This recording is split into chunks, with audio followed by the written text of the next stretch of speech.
We are in Salt Lake City, Utah for PyCon 2023. It is the first day of sprints, so we are wrapping up the event.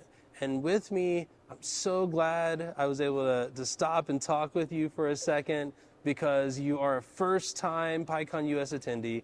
Aseda, how are you doing? I'm doing awesome. You were here for the sprints, so did you have something that you wanted to sprint on, or are you just trying to catch up, catch your breath? Why, what, what made you decide that I'm going to not only stay for the entire conference, which is usually what a lot of first timers do, but I'm going to also stay for the sprints?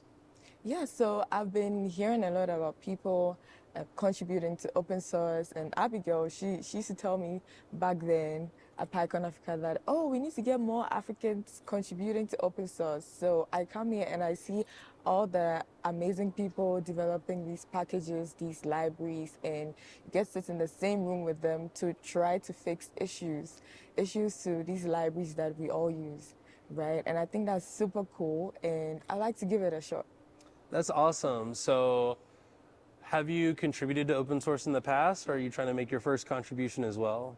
So if it has to do with code, then I haven't before, but I learned that even if you're a community person in the open source space, then you are. So yeah, I guess I have open source communities like PyLadies Ghana, like Women in Machine Learning and Data Science Accra, but this will be my first time trying to contribute code to Okay. open source projects. Yeah.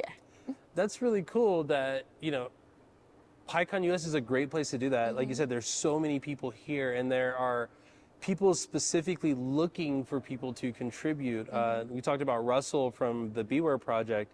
Yeah. He goes out of his way to say like, hey, let's save some of these issues for people who want to make their first time contributions, who want to earn that, that beloved Beware badge that people get. And it's so cool that, you know, I gave like my first open source contribution in my office, and I was like jumping for joy and cheering for myself, but no one was there to hear it. And like here, when you make your first contribution to open source, people are like cheering and clapping and like and cheering you on. Ooh, It's so wow. I fascinating. can't wait for that. Yeah, just be like, this is my first open source contribution, and people be like, yeah, it's awesome. It'll be super exciting. Yeah, so I heard of the Beware project and Carol's keynote, and I was like, oh, the name sounds cool, and it seems like it's a great tool, right? So I would Yes. definitely like to try that out.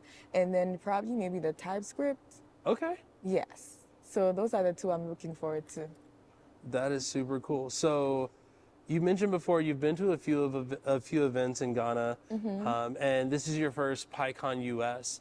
How has it been at PyCon US? It's been mind blowing. Like so many things happening at the same time. You have to like choose, and sometimes it's quite hard, but it's great that the videos are being recorded so you Yes. can watch the ones you miss. But one highlight for me was when I was coming out of my hotel, I stepped into the elevator with this gentleman, and we're talking, he was asking me questions. Oh, well, you're a data scientist, so what do you do? And I was telling him all that I do with data science. He asked me what I do with Python. I was telling him about the PyLadies Ghana community that I contribute to and all that. Then we get into the event center, and I'm like, he's been asking me so many questions. Let me find out what he does with Python. He says, oh, so I am the creator of NumPy and SciPy. I'm like, what? You don't mean it? Like, oh my God. And that was actually Travis Oliphant. Yeah. And I was like, oh my, I was like almost starstruck, like, oh my God, no, no. So I was telling him about like how like these tools have been super essential in my journey because I started in like 2017. That's when I started coding in Python actually, and I was interested in data science. So I got introduced to all the NumPy, SciPy, Matplotlib and all that. And while we were talking, there was another gentleman passing and he was like, oh, have you met Jason? He's the creator of Jupyter Lab. I'm like, no, PyCon is just gonna kill me or what? So I was like, oh my God, it's so good to see you both. And then I took pictures with them and we connected on LinkedIn and it was super cool. I'm like, wow, we have all these like creators, maintainers, contributors around. And it's like you're in the same space with them, having conversation with them. And that was really amazing for me. I think the first celebrity that I met at a Python conference was like Al Swigert, who like automate the boring stuff with Oh, Python. I met him too. Yes. And we were at this really small conference. I think it was like 100 people, and I just see his badge, and I'm like, "You're Al Swigert." He's like, "I'm Al Swigert." I was like, "Hi." Like it's kind of Yeah. awkward at first, but it's really awesome. We've had a moment where like someone on my team was talking to someone and showing them like code and showing them like this like Fast API web app, and it was Sebastian, the creator of Fast API, You don't and we were like say. hey, so you talked to Sebastian, and they were like, who's that? And I was like, the person that created Fast API, and his eyes just got so wide. He was like so excited. It was his first PyCon. I was like, that happens from time to time. Yes. I guess you get used to it over time. So you mentioned like not being able to go to all the talks, but that's okay because they're recorded. What about things like the lightning talks or the open spaces or even the expo hall? Like what part of that was like important or kind of stood out to you?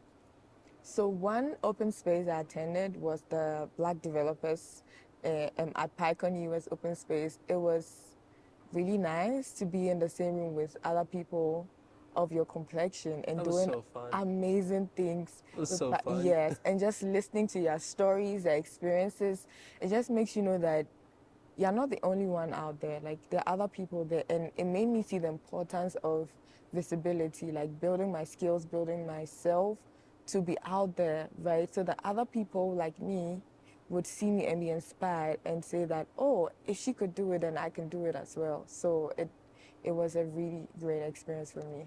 It sounds like you have an excellent conference talk that you can present in the future, maybe? Maybe, let's see. Let's see. PyCon 2024. Okay, well, Let's see. PyCon 2024 is going to be in Pittsburgh. Are you planning on attending? Yeah, I do. It's actually going to be closer to me since I'm in Ohio. So, That's awesome. yeah, and yeah, I should definitely connect with the Pi Ohio Yes. people because, yeah, I don't know much about the Python community in Ohio since I recently moved there. So, I think I should definitely connect with them. And I will be at PyCon US next year. This experience has been awesome. I That's want to be so here good. forever. That's so good. I think there is this like a lot of people feel like they're doing Python alone or they're doing Python just online, and sometimes there's a local meetup nearby, like 20 minutes away or 30 minutes away, and then there's a regional conference that happens once a year that might be an hour drive from you that is usually much cheaper than buying a plane ticket and a hotel for 2 weeks and all of those things.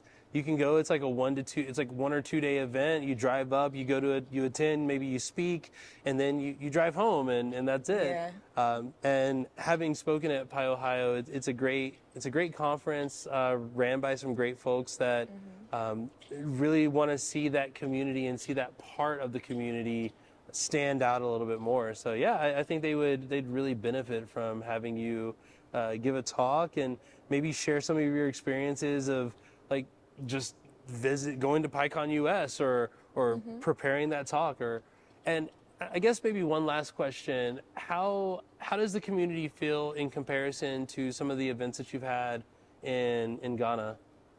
So this is, of course, way much bigger.